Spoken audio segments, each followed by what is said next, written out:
It's funny.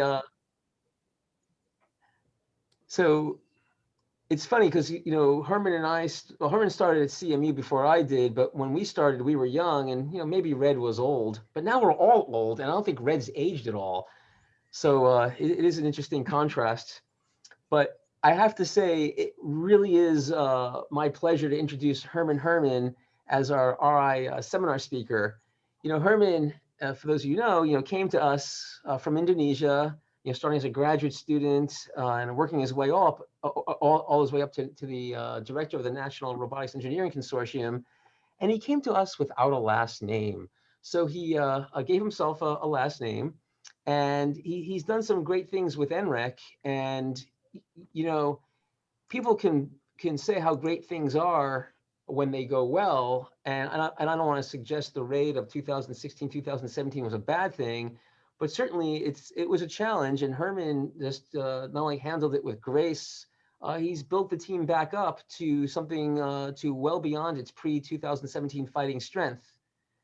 Herman does boast about, and he rarely boasts, but he does brag about having more positions than anyone else at Carnegie Mellon, 9 different positions, which, again, makes me think why he keeps losing jobs at CMU, but we can let the seminar answer that. He started over 60 programs at CMU and founded 5 different companies.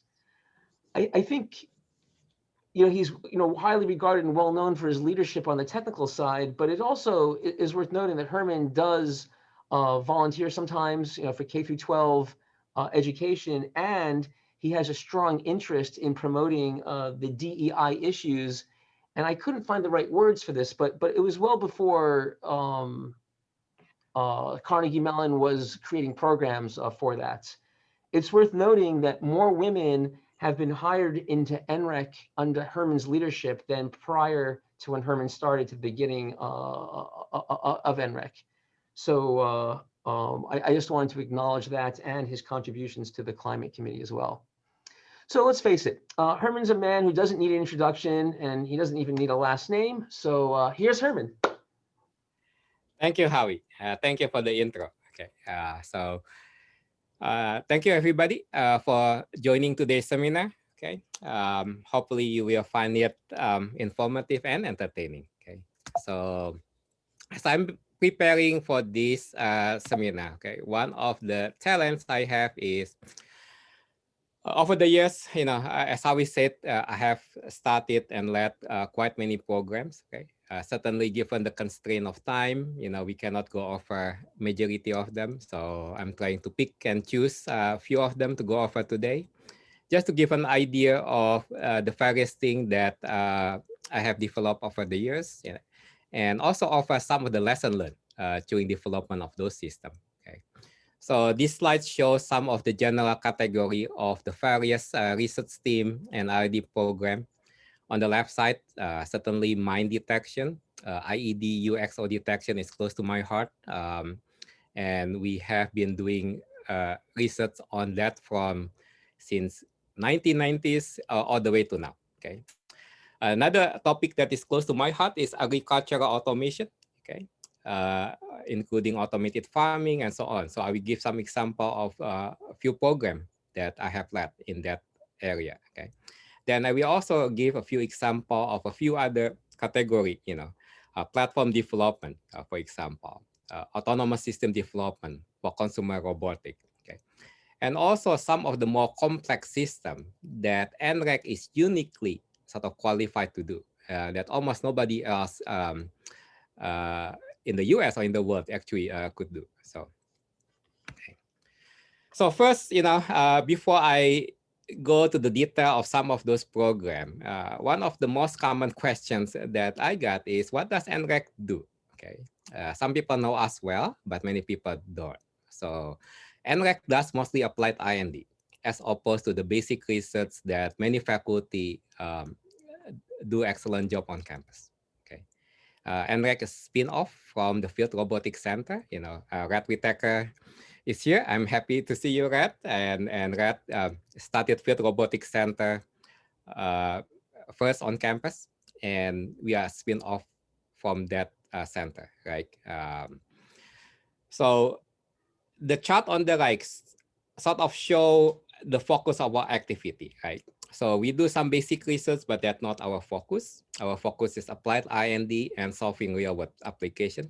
This is a chart that Gino, one of our faculty, actually put together just to illustrate sort of what is our sweet spot there, okay? Another thing that people often ask me, okay, that's what is really the difference between basic research and applied R&D, okay? In my view, it's pretty simple. You know, in basic research, if you come up with things that sort of work, that's okay, and it's great. You know, you're moving the state of the art, right? And you also often focus on a certain approach. You know, you are an expert on certain algorithm, and you keep improving it, for example. In applied R&D, right, it's slightly different. The focus here is how many corner cases you could handle. So the solution could be deployed in the real world. Okay, it's very technology agnostic. We don't actually care how we solve the problem, as long as we solve the problem. Okay, and many times the simpler the solution, the better. Okay, this is really the difference between applied R&D and basic research. We're not trying to invent a new algorithm. We're trying to solve problem. Okay, so in the spectrum of basic research and product development that I put here, in the bottom, okay, we are sort of somewhere in the middle there. We do more applied development than commonly done in the university, okay? But we also bridge the gap between basic research and product development that company often do, okay? So let's start with the first topic, right? Like I said, I've been doing work in mine detection for the last 25 years, and I will go over some of the early stuff we do and some of the later stuff we do as well, okay? So it all started quite a long time ago. I just graduated with my PhD. At that point, you know, RED is a PI for a demining Muri program that was led by University of Missouri, okay? So RED and Jim Osborne back then, you know, asked me, hey, do you want to take this on? You know, do you want to lead this effort? It's a pretty small program. It's 100K. Okay, but from that program, we got a continuous R&D effort for the next 20 plus years. Right? Just to show you again, don't hesitate to tackle a simple problem. You know, a problem that needs solution. Oftentimes, it can lead to much larger R&D opportunities. Okay, and back then the one problem that I got pulled in to solve is a very simple question. The Army was developing a new handheld detector back then. And there's a mysterious problem. The detector performed well in original testing, but when they starting to do field testing, the detector performed much worse than expected. Okay, so the question is why, right? So we got pulled to the RED team to analyze this problem and say, hey, could you help us solve this problem? Okay, so I have a hypothesis. This is not actually the problem with the handheld detector itself. It's a human factor problem. Okay, turns out the new detector, unlike the old meta detector that you see on the movie, you know, people sweeping them to do bits combing. Okay, meta detector are simple. You can move it slow, you can move it fast. It's very forgiving, right? But the new detector have meta detection system, have radar system. They are much more sensitive to the correct way to sweep them. So you have to move them at the right rate. You have to position them at the right height from the ground and so on, okay? And my hypothesis back then is that very few people know how to do that well, okay? To prove that, we propose building a system called the sweep monitoring system. They like the idea and they fund the effort. This a very wide baseline stereo camera. Okay, back then, camera is low resolution. Unlike now, there's no 2K, there's no HDTV, there's no 4K. Right? We're talking about NTSC analog, 640 by 480 interlaced, which means the real resolution is about half of that. Okay, so we need to put zoom lens to be able to see up to 25 meters and so on. Okay, calibration is tricky with zoom lens. We need to get few centimeter in accuracy. Okay, so we forego all the traditional calibration. Instead, we're doing end-to-end calibration with a few calibration point on the ground, and that works well. And then another challenge is back then, you know, the best processor you could get is like a Pentium 2 333 megahertz. it's not that powerful to be upfront, and you need to do real-time video processing. So a lot of work goes into it. Okay. So one observation is, you know, you can always use faster hardware. Okay. But a good engineer, once you introduce a certain constraint, right? In this case, this is the hardware we have. You know, it's amazing what they can do to accommodate to the hardware. Okay. Even though they always ask, hey, can we get faster machine, faster machine? You know, once you fix that thing, people become creative and think about all different kind of solutions. Okay. This is also an interesting time. You know, NVIDIA is a very successful company, right? And this project is also helpful in identifying NVIDIA as a good company to invest. You know, back then, their stock is like in the low dollar, and now it's like $500. You know, they start to make really, really good product during this time frame. Okay. So anyway, so we developed this, we tested, it works fine, it confirmed the problem. The problem is a novice operator, you know, young soldier, doesn't know how to operate the handheld detector properly. Okay, so as a result of that, the Army asked us to actually adapt the system to become a training tool. Okay, the training tool can give real-time feedback to the soldier. Okay, so we developed that. It got commercialized, and the system was adopted by the Army as the official training tool. So we do tech transfer to General Dynamic Tactical System in Orlando. They make quite many of these units, actually. You could see that on the bottom left. That's what the unit looks like, okay? And I'm going to play the video here, okay? The video is low resolution. Again, this is from the time where everything is analog video. So everything is low resolution.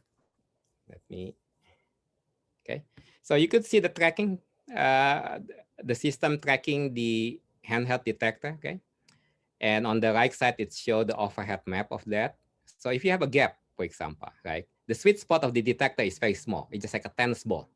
So if you move more than that, you create a gap. And if there's a landmine in that gap, you won't be able to detect it, okay? If you move too fast, you won't be able to detect it, okay? And many times somebody could operate this correctly in the morning when they are fresh, when they got tired, when their arm get tired, their swing become worse. Sometimes they do what we call the golf swing. It's curved, basically. It's flat, you know, they are moving like that. Really, really bad things to do also, okay? So anyway, this is one of our earliest, my earliest success in terms of developing something. Take it all the way until deployment, you know, and have the system deploy in the real world. Actually, again, there's few hundred of this unit, I believe, out there. Okay, and one of the lesson learned back then is, you know, doing robotics R&D is fun, certainly. Okay, but when you see some of your work actually get all the way to the finish line and being used by the end user, that is even more satisfying. You know, it's addictive actually. Okay. So after that, you know, we continue the development of this system. Some people ask, hey, could you develop a training system when somebody is on ship? Okay. So we developed the virtual mind lab. Okay. We play the video here. Okay. I apologize, the sound for some reason is not playing. Otherwise, you will hear the simulated sound. Okay. As that detector approaching the simulated landmine, you could hear a simulated sound. Okay. So you could see, right, the trace of the detector, if there are gaps and so on. You know, people really like this thing. The problem is it's too cumbersome to set up. You have to set up the projector. The projector requires dark room and so on, right? But you could use this to teach people how to associate the beeping sound they hear on their ear with the shape of the buried object or the landmine. Okay, it's very, very useful. You could also use it as a game to evaluate people performance. All right, you can change the layout of this thing. Anyway, let me fast forward to this. Later on, you know, we're showing again different texture and so on, right? I believe this person that's holding the detector is George Cantor. He's a faculty at CMU. Back then, he's part of this team, actually. Yeah, that's George Cantor, right there. Okay. This is in the game mode. In the game mode, you hide all the virtual mind, okay?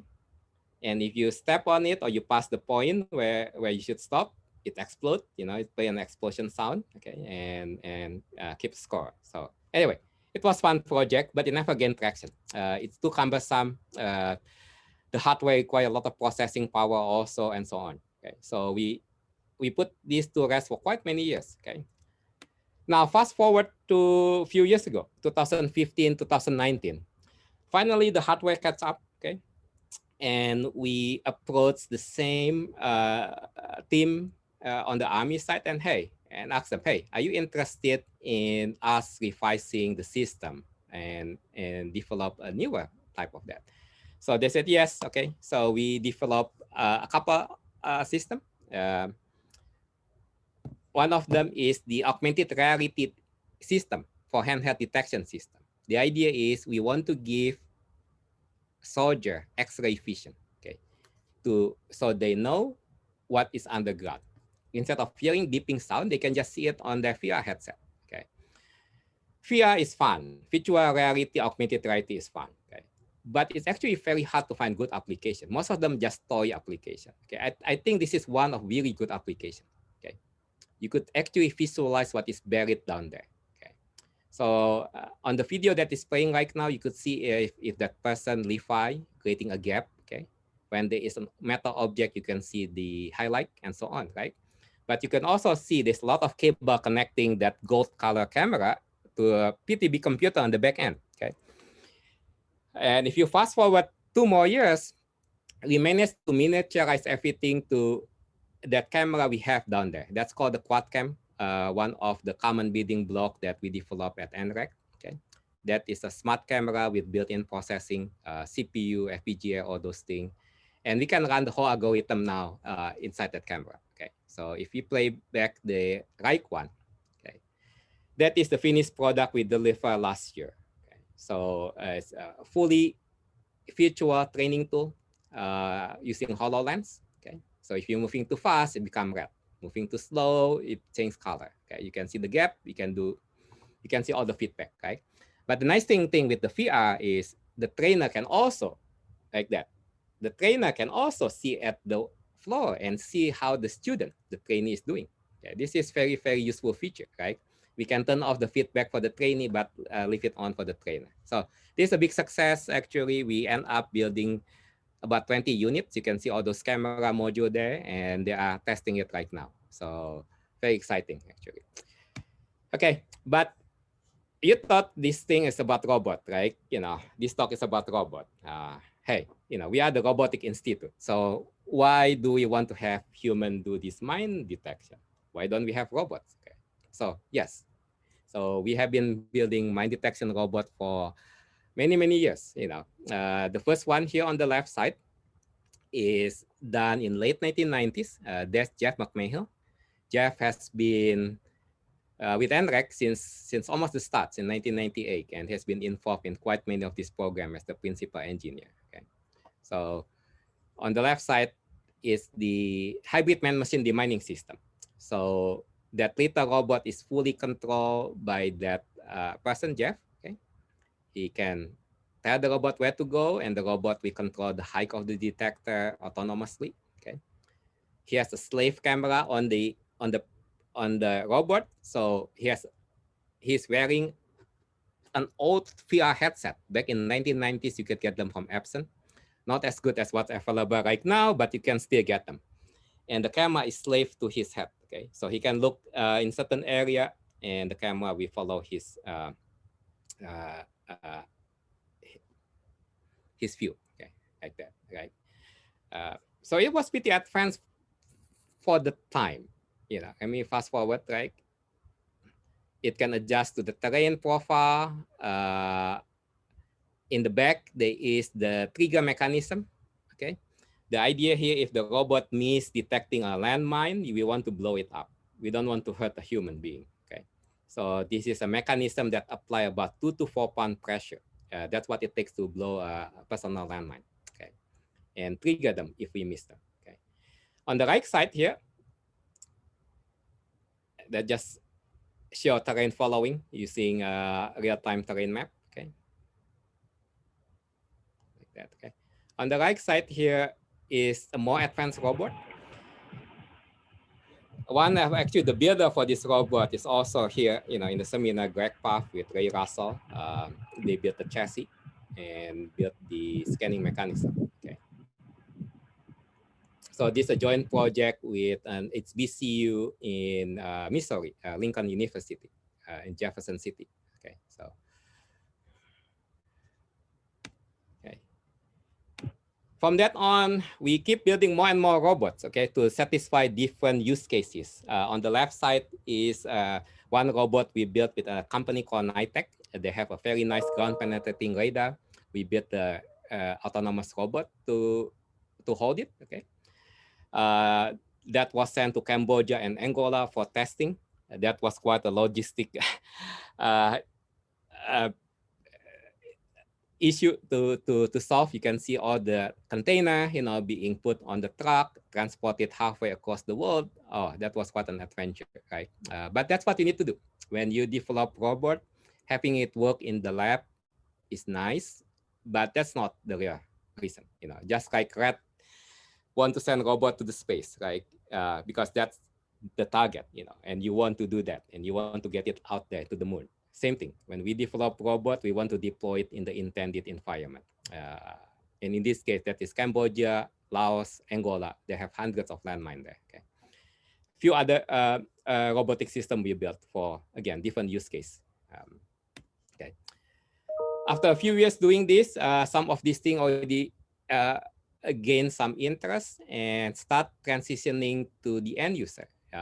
When we had the war, the beginning of the war in Afghanistan and Iraq, one of the biggest issues is IED, buried under the road surface. And they need a positioning system that could operate without GPS. Okay, so we developed that, and that ended up in all this IED detection vehicle. We licensed it to one of our spin-off company, Carnegie Robotics, and they built a few hundred of these things. Okay. Another thing that we transitioned successfully is all those small robotic mine-sweeping system that we built. The Army like it and generate a program of record, which is an official Army program.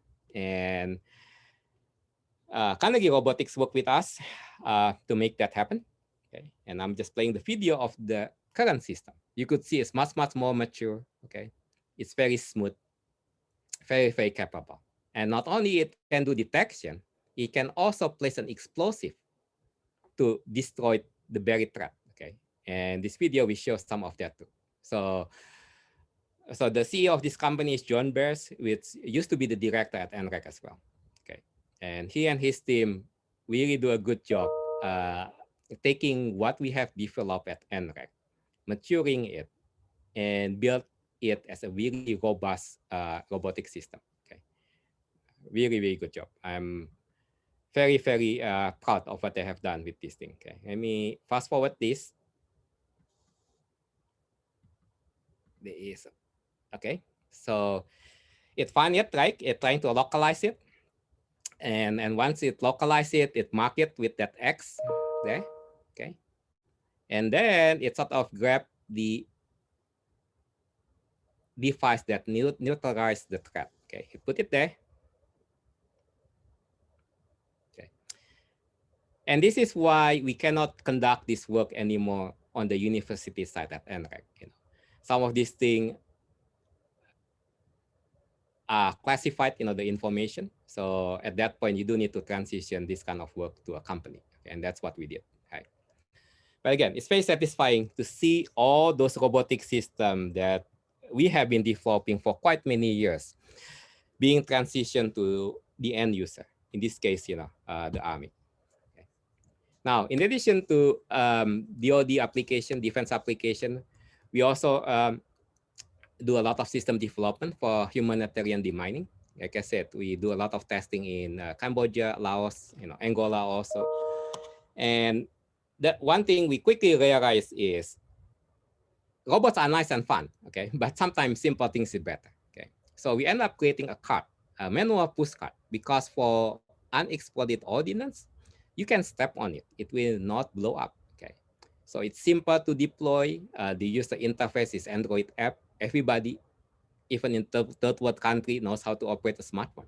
So So we have an Android app that gives an audio feedback in real time, and they really like this thing. We end up building quite many of these things, and they are currently used on the daily basis in Cambodia, Laos, and other countries. Okay, and this being up again, one point I like to make, especially for the student that's online, as you go into robotics and you're trying to solve problem, it's critical to try to identify the real problem,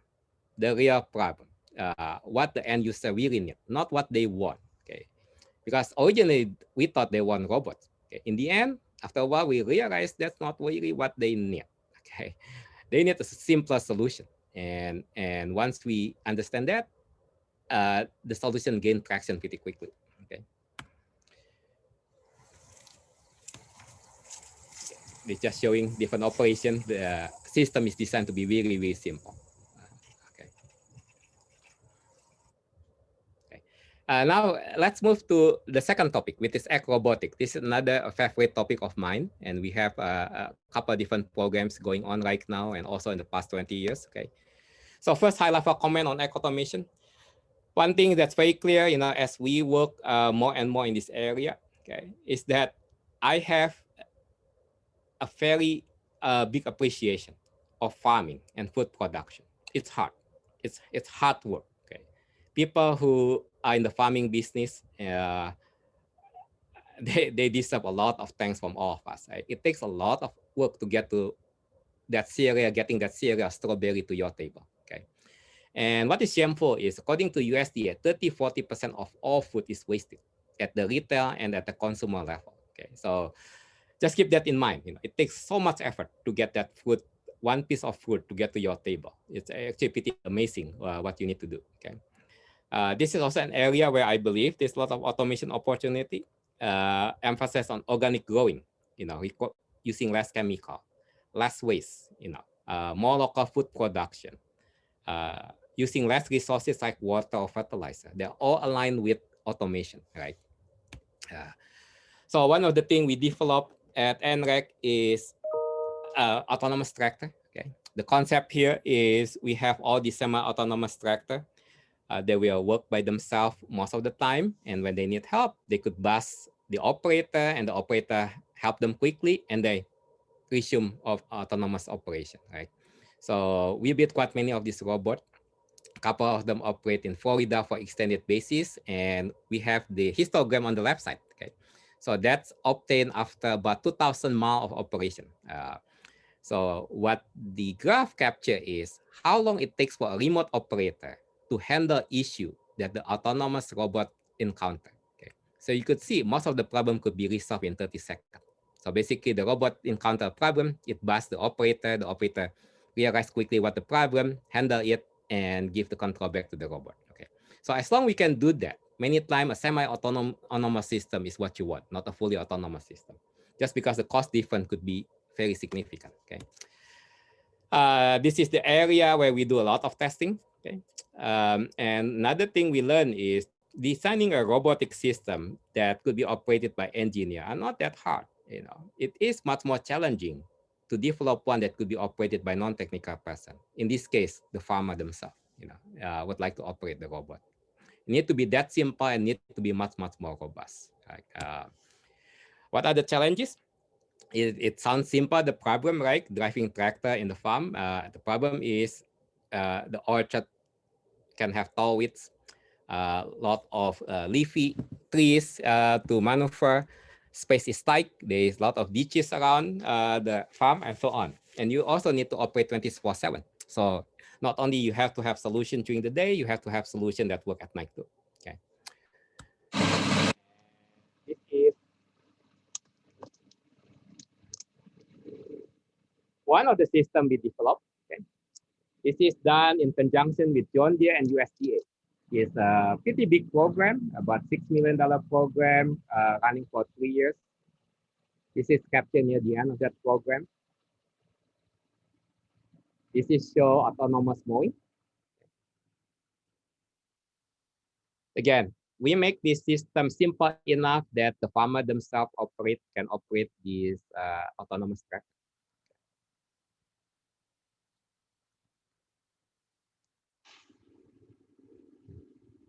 And if it's an obstacle, a human or a vehicle, then it will stop also, right? That's a critical part of doing this thing. It's not just a GPS playback system. This is the user interface. Again, very simple. It's almost like an app running on a tablet. That basically just showing the part of the tractor. If it stops, it will give a warning to the operator, right? But everything is very easy to understand. So it stopped, it display, oh, I think there's something here. Do you agree or not? If you think that's just a false alarm, you could override it and resume the mission, okay? So over the years, we end up building quite many of these things, a smaller tractor, a bigger one, okay, for apple orchard, for peat moss harvesting, and so on. So this has been pretty exciting, okay? But also not that practical. Turns out that the demand for autonomous tractor is not quite there yet.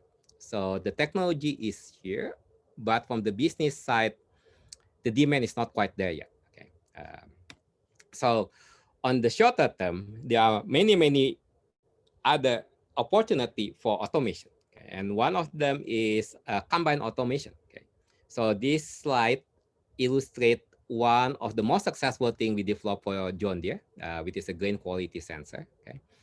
Like I said, you'll be amazed how difficult is it to harvest corn, harvest wheat efficiently. Okay.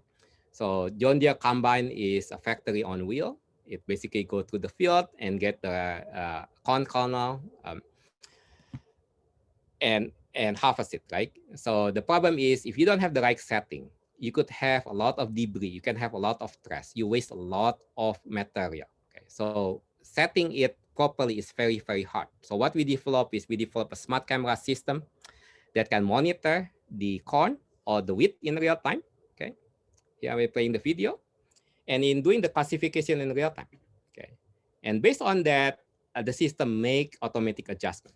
Okay, I will just play back the promotional video from John Deere. It's a pretty short video.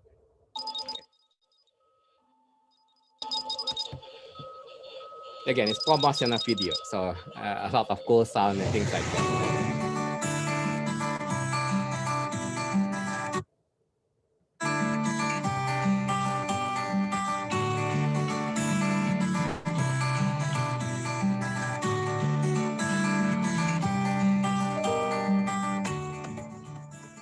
Like I said, combine is very complex machine. It's factory on wheel, basically.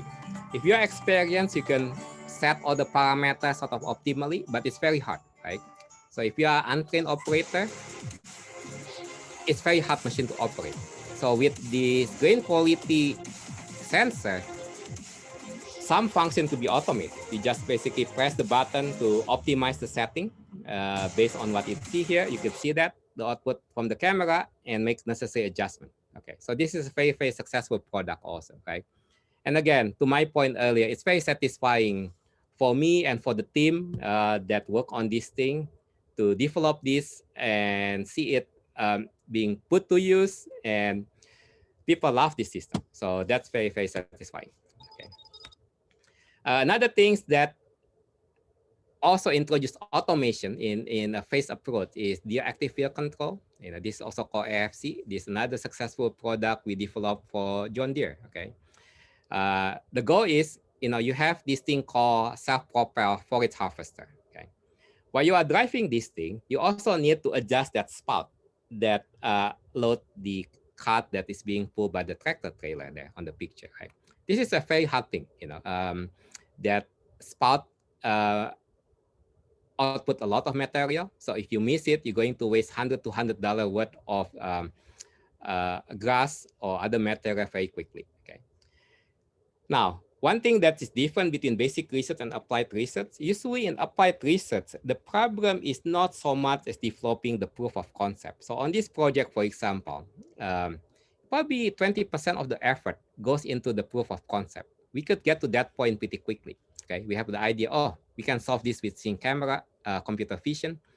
You could see the image from the bottom at the bottom right of the slide showing the tracking of the grain cart, okay, and also showing the field level of the material inside the grain cart, right? It's easy to get that thing working in clear condition with no dust, okay? But there are a lot of corner cases. We need to make this system work in dusty environment, okay, and so on. And that's usually is the challenge in applied R&D. You need to handle those because otherwise it's not good enough to be used in the real world. Okay, so 80% of the effort is making sure it's robust. It's making sure it can handle all those different corner cases, right? This also won a silver medal during Agri Technical Award. Okay, and if you look at the component on the upper right hand of the slide, we designed a good chunk of that embedded processing box, the silver one, and also the stereo camera itself, really rugged stereo camera, the green item there. Okay. This is just a quick video. Okay, we are chopping third cotton. It's Monday, August 14th. Chopping down behind our cow barn. We are demoing what's called an automatic box filling feature that the chopper has. It's an option that you can order on the chopper. I don't currently have it on right now. So he just needs to press that button, okay? Instead of controlling that spout using that joystick. Up and down, and I can rotate the pipe. Let me just fast forward because I need to speed up the presentation here. The box, and it has the perimeter outline.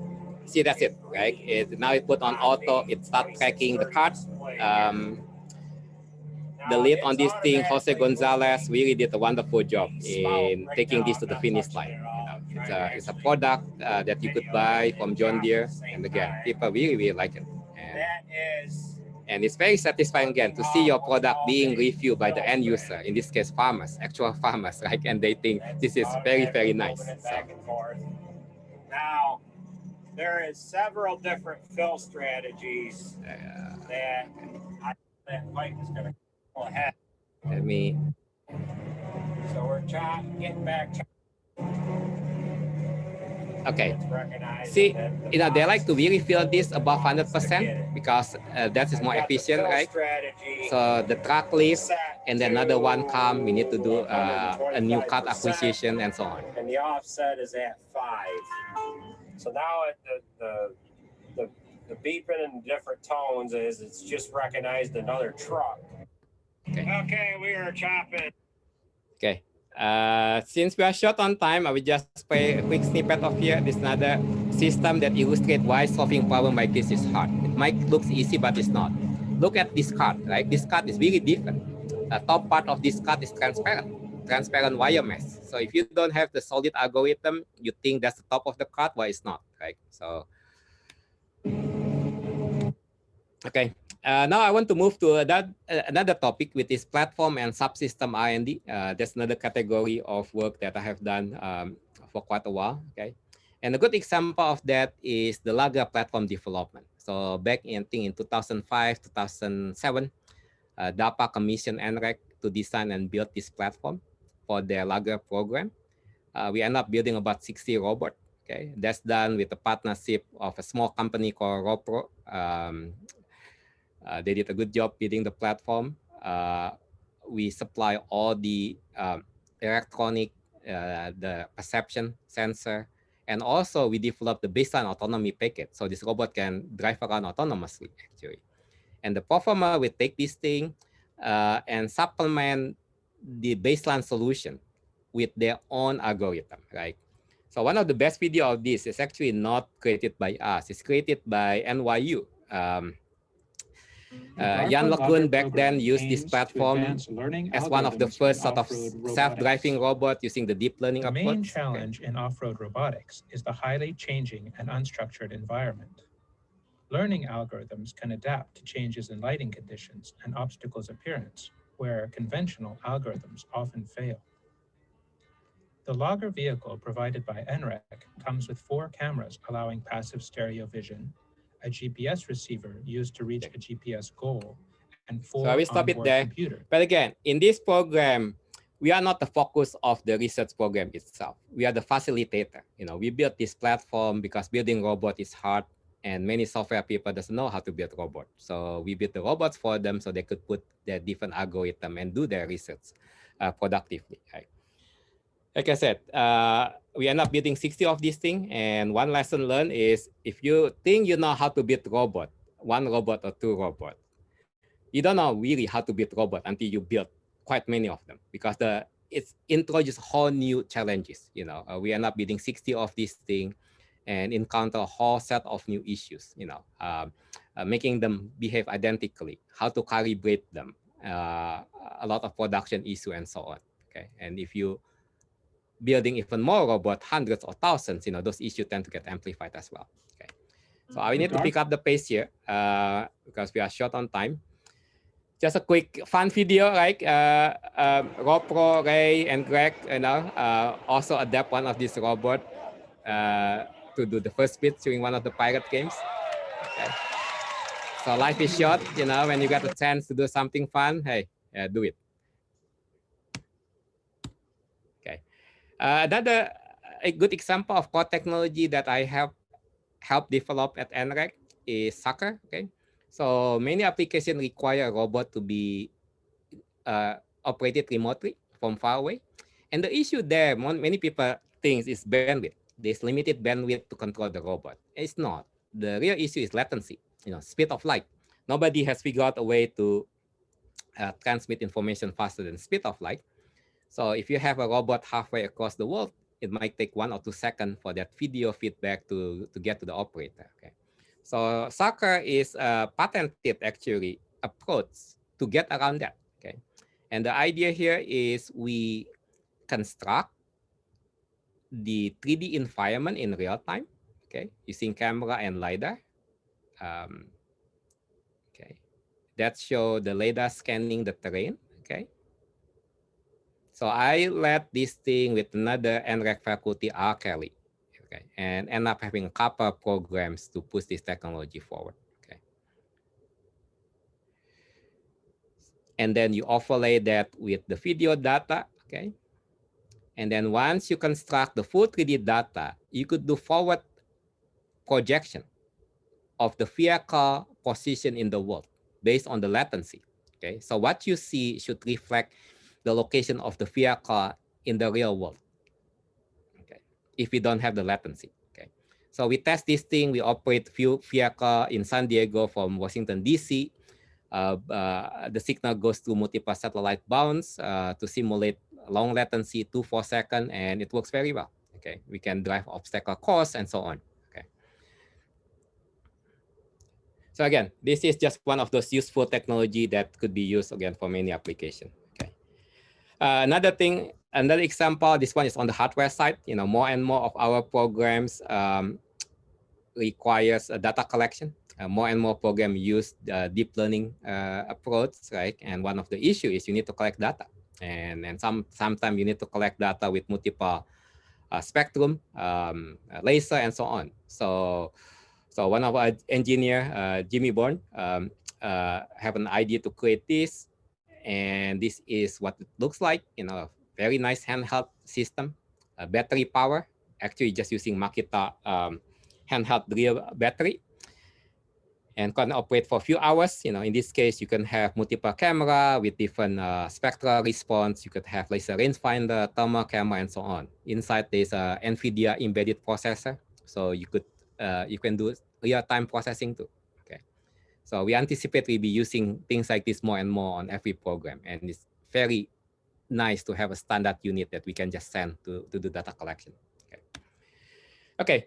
Now you move to other autonomous and complex robotic system, right? So as robotics capability keep increasing, you can do more and more with it. So a few years ago, the Air Force came to us and said, hey, they have all these aircraft. And unbeknown to us, they said all these aircraft need to be repainted every couple of years. Okay? So every 3, 4, 5 years, they need to remove the paint from all these aircraft, inspect them for corrosion, and then repaint them. Okay. Same thing with the commercial jet also. You know, the Boeing 737, they undergo the same process, basically. So needless to say, this is a very effort-consuming activity. Okay. Just to do that for an F-16 on the right, it takes almost 2 weeks. Okay, between 1 to 2 weeks for one airplane. Right? And the process they do, usually they do sandblasting using plastic media. That's the picture on the left side, okay? You need to mask all the sensitive surface area of the airplane, the window, and so on. Then you sandblast, okay? Or use chemical. The commercial side use chemical because it's faster, but both of them generate a lot of toxic chemical in the process, okay? Could be a few hundred pounds of toxic chemical. And it's very hazardous as well to the people who are doing this. They have to wear hazmat suit and so on, okay? So they came to us, they said, they've been looking at using laser to ablate the paint. That's the illustration. Basically, you launch a laser beam, like a mini Death Star, basically, right? And that beam hit the paint, and that paint is ablated, okay? The problem is, it's hard to actually deploy this in the real world, okay? So they asked us to develop a robotic system that we deploy this laser beam, okay? They worked with 2 other companies before, and those companies could not get this to work, okay? So after a couple of years, we developed a working system. At some point, we have a full F-16 jet airplane, non-operational at NREC. That's a picture on the lower left-hand side, okay? And on the right-hand side is the final prototype, okay, which we sent to Air Force Depot. They are working right now. They are actually stripping paint from F-16 as we speak, okay? Now, one of the lessons here I want to communicate is some people sometimes ask me, hey, Herman, why you agreed to do that project? We don't have any experience in that area, okay? So that question came up when I decided to tackle this problem. We are not an aircraft expert. We are not a laser expert. We are not a material expert, right? But sometimes I argue that could be an advantage, okay? Because we take a fresh look at the problem, I think that's one thing that allows us to develop this solution, okay? Because we know robotic and we know what it can do. So we are much more creative in terms of asking, hey, why can't we do it this way or that way, okay? So sometime again, instead of a negative, that could be a really positive thing, okay? And this is a close-up for some part of the system. You could see the business end of this robot where the laser is emitted, okay? And you could also see a whole array of sensors there. All those rectangular with the orange outline.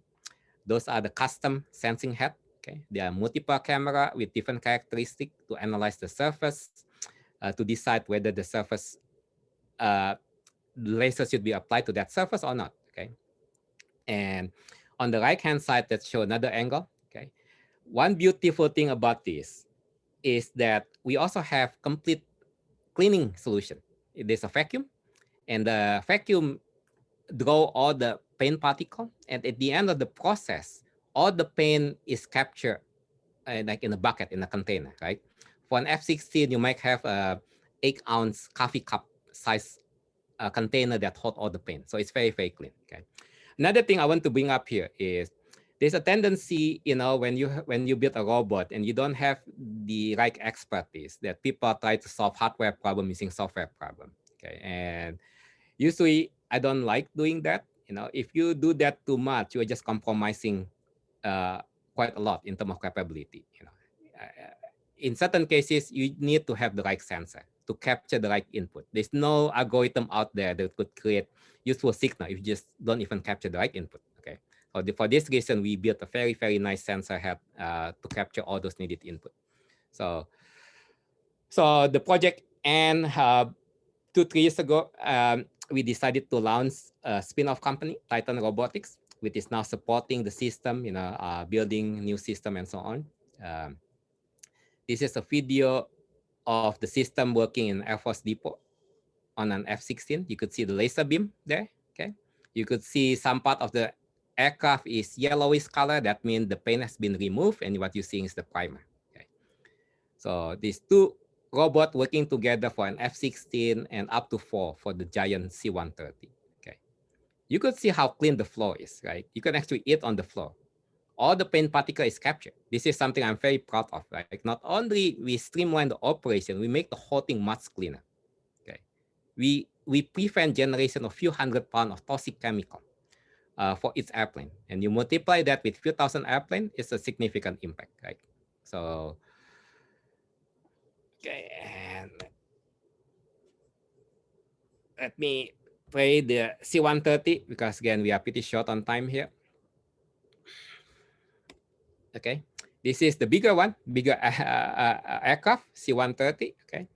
The robot on the back need to reach up about 60 feet in the air to remove the paint from the tail fin. Okay. So another nice thing about this robotic system, as you notice, you don't see a lot of masking tape. Okay. Unlike manual process when you need to mask the antenna and all sensitive thing, all the masking is done in software because the system built a real-time as-built 3D model of the aircraft for its aircraft, a unique model. And this is one of the reasons why this thing works so well. Okay, because if you take two C-130, they are not identical. So if you use the same model for both aircraft, it doesn't really work that well. Okay, instead we are building a custom model for each aircraft. Okay, and let's move on to another project. This is one of the biggest robots that we are building right now, and we played this video of the current way they are doing this on the Mississippi River. It's called a Matsinking boat. Okay, this is another very, very complex system. Okay, you see it there on the background behind this guy. We're here in Carrollton Bend as part of our 2012-2013 revetment season. We're laying articulated concrete mat into the river. They laid down a few 100,000 of this concrete mat. Each one of them weighs 5,000 pounds on the Mississippi River bank to prevent erosion, flooding, and so on. You could see how many people there. It's a very dangerous job. Okay, you are handling 4,000 or 5,000 concrete square. They have to do the tying manually and so on to create a mat from this individual concrete mat. Okay. So this boat is about 40 years old and they are due for replacement. So they want to have something much more modern, much safer and so on, right? So that's the mat being offloaded to the river bank. Again, very few people know this thing happening, but this happened every year. They lay down again a few 100,000 of these every year. And this is the system, the prototype of the system that we are developing. This video shows a 1/6 scale model. Okay. This is showing the lifting mechanism. Okay. You need to precisely grab the mat and place them precisely as well. Okay. And we are using both software-based closed-loop control to do that precisely and some really smart hardware design. To keep things simple. Okay. So it's lifted, put it on the deck, and at the deck, it's sort of tied together to create the mat. Okay. So when this is all said and done in about 2 years, this will be the biggest robotic system that we have tackled. Okay. The boat will be about 200 feet by 70 feet wide. We will have 6 of these autonomous gantry and about 36 automated tying modules.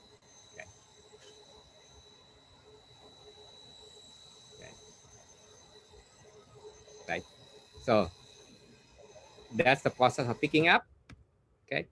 And then once it's on the deck, we play this thing.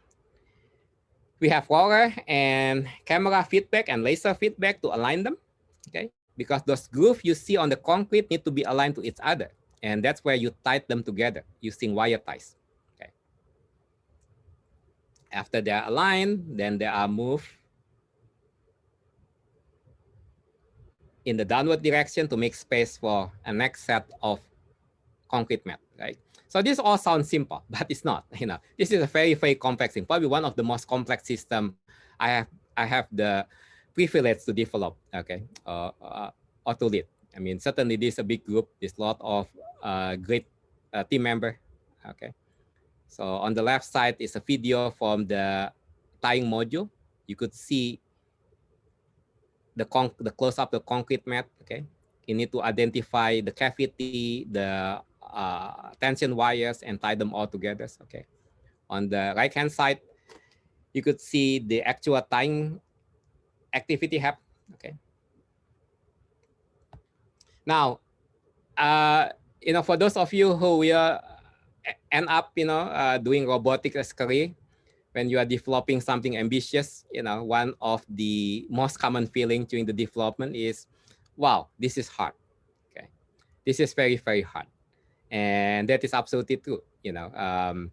Because when you have a complex system, you need to handle the corner cases both at the subsystem and system level, and handle all the intersection of those corner cases, which make it even harder. Okay? So that's a challenge, right? So you could see there on the right-hand side, the robotic plunger goes down and do the tying. Okay, see that? Yep, put that thing. Okay. Now we didn't invent that wrapping mechanism. Somebody else did, and I think it's pretty genius how it works actually. Okay. Just a quick thing, right? We not only building large system. I cannot go to too much detail for various confidentiality issue, but I can show this video, which shows sort of the robot operating, right? This is a home cleaning robot, like a Roomba, except it's fully autonomous in the sense that it has sensor to see around that can map the environment as you see here, okay? And one of the challenges is they want all the autonomous capability to be built for just tens of dollars. Okay, so we are used to building autonomous robot that costs tens of thousands, hundreds of thousands, or in some cases millions of dollars, right? They want to have all this autonomous capability for very low cost, tens of dollars. Okay, so that's a challenge. I think the team stepped up to the challenge. At the end of this program, we managed to have a hardware design that is very, very low cost, while still being able to do this kind of stuff, mapping the environment and so on. Okay. So again, packing all the feature to a low cost embedded design is challenging. It's very, very challenging. You have to be smart about every single thing. But like I said, when you define the problem well enough, engineers usually step up. You say, this is the constraint. You got to make this work. Many times you could actually. So again, this is doing autonomous navigation, the mapping, but this is a very, very challenging problem, right? To do this on such a low-cost platform. Okay. So again, small thing could be very complex, nothing to do with the cost, nothing to do with the size itself. Okay. Now, finally, just some other lesson learned, right? I said robotics is hard, but it's rewarding. It's one thing to see, I used to do computer graphics, right? It's one thing to see nice rendering on screen. It's another thing completely to see something operating in the real world, physical world, and doing something useful. It's very rewarding. Okay? More than other disciplines, none of the project I went over today would be possible unless I have a great team behind me. Okay, so they do most of the hard work. I usually set the vision, set the direction, come up with this idea or that idea, but the team, themselves must do a great job. And in all these cases, they have done a great job. Okay, so be nice to people, be nice to your team, right? Treat them well and fair, right? Another thing, a common thing when you are developing complex, challenging system, hardware, software, many times you will be overwhelmed with a feeling of despair. It just doesn't work. It's like the problem seems to be endless. You fix one thing, the other one is broken. You fix that one, another one is broken, and so on. And if you're not careful, it could be overwhelming, and it's very hard to focus on work. Okay, so one of the tricks there is you also need to be fair to yourself and acknowledge all the good thing that has happened. What is working already, right? And see that it's possible to make that progress. Okay? So otherwise, it's a wild ride, and you can get demoralized and just say, oh, okay, it's impossible. Okay, so it's important to have a healthy outlook when you're doing this kind of work. Okay. Finally, we need 5-10 times more talent in robotics and related technology in the next decade. I hope we could get those talent in the pipeline. But hey, help by trying to convince more and more people to push robotics and related area as a career. I think it's a great career. We need more people to do it. Okay. So that's it. I apologize for running a little bit long. I thank you all for joining this seminar. Okay. Hopefully you find it informative. So let's thank our speaker. I don't know, maybe we turn on our cameras and show the clapping. Okay, so If it's okay, Herman, can we ask you some questions? Yep, absolutely. And again, So- I apologize. I have to rush to certain of this. I end up having just too many programs that I want to talk about. Go Oh, ahead. no. Thank you for sharing everything you've done. So maybe we'll get lucky and in between the silences, someone can just blurt out a question and we'll hope the cacophony works out well. If not, we'll start raising our hands. So anyone want to ask the first question?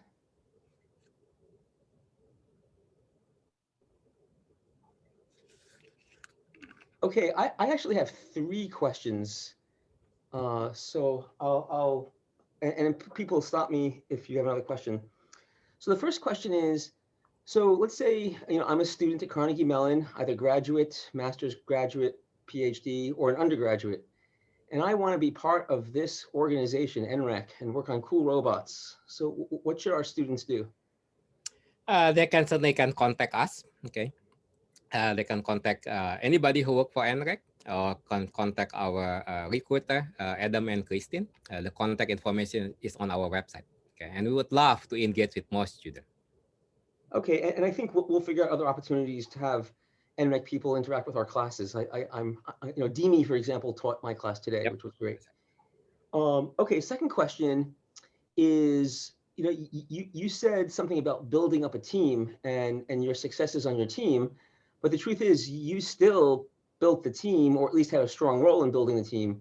So what advice do you have for us, young professors and graduating students who are going to go out there and start building teams? Can you share with us some of your insights on team building?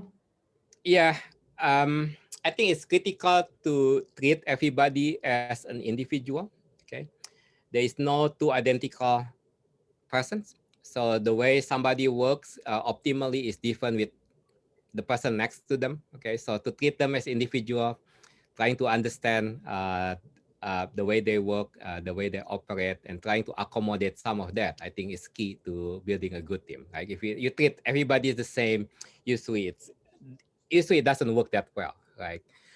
But managing a team is very hard. It's even hard for me even now. So I think it's something that we get better over time. But I think the key is you need to treat people fair and fairly as individual contributor. Yeah. Right, thank you. And I'll ask one last question. And this question, I don't mean to say justify yourself, Herman, but I think anybody, at least anybody with common sense, would agree the work that comes out of NREC is great. So there's no debate there. But a question that comes up that I feel like I feel like the answer is yes, but I still struggle to articulate it, and that is, why NREC be part of a university as opposed to, say, a product development company? In other words, Yep. Can you do all the same great things as a company or part of the university? And I'm happy it's part of Carnegie Mellon, don't get me wrong, but I'd like to be able to answer that question better. Sure. Actually, many people have that question. Like, heck, sometimes I have that question myself, right? I think the answer is the type of thing we do. And one thing that enable us to do a good job in those areas is because we are part of CMU. Okay. So unlike a company, we're not trying to maximize our profit. We're trying to develop the best solution for our customer. Okay? And not having to emphasize sort of the profit making side allow you to be more objective about many things. Okay. Another benefit being part of CMU is there are many times within these programs that we need specific expertise. Okay. And being part of CMU, we have tons of great faculty, that we can pull in. And hey, I need somebody, an expert in visual odometry, and Michael Cass is one of the best expert in visual odometry in the world. Okay. So that's why we're engaging him on one of our current program, for example. Okay. And I think that benefit will be lost if we are just a standalone company. Okay. Having CMU to provide that brain trust, the resources is very valuable. Thank you. So I can't pronounce Hardar. Adrian, I'm sorry, I'm mispronouncing your name. Had a question. I don't know if if you want to ask the question directly, you want me to read it out loud? Okay. Composition of a team. So the question is extending how we question based on your experience, what is the optimal composition of a technical team building a robot? And what percentage mechanical, electrical, software system, and so on. Okay. So at NREC, about 2/3 of our software, of our team is software. 1/3 is mechanical and electrical. That usually apply for most programs that involve building hardware, right? The system side is becoming more important. Okay, so you want to make sure you do have expertise in your team, somebody that have experience building system. Maybe 5-10% of your team should have that experience, right? But in the end, software is the one that sucks the most resources. Okay, it's not feasible, but man, it's hard to build robust software. It's actually easier to build robust hardware in many sense. Okay, so software 50-60%, the rest is mechanical, electrical system. If that answers your question. Yeah, thank you. Okay. So I think we have time for one more question.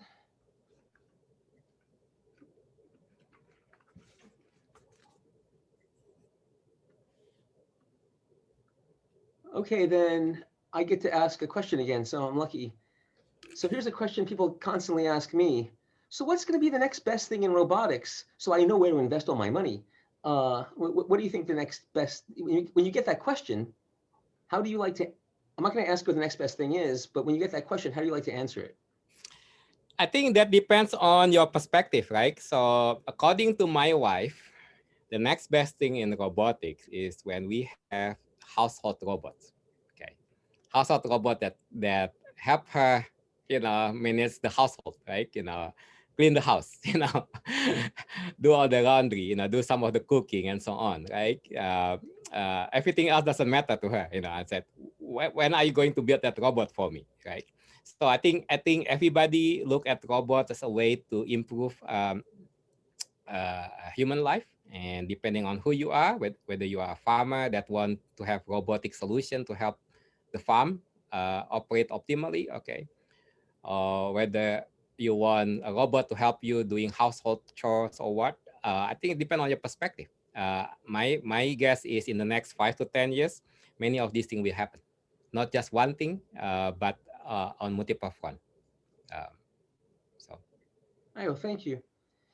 Okay, everyone, let's thank our speaker again. I'll clap for it.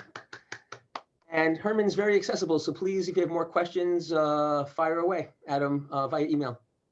Yep, sounds good. Thank you, Howie. Okay, and thank you all. Yeah, thank you.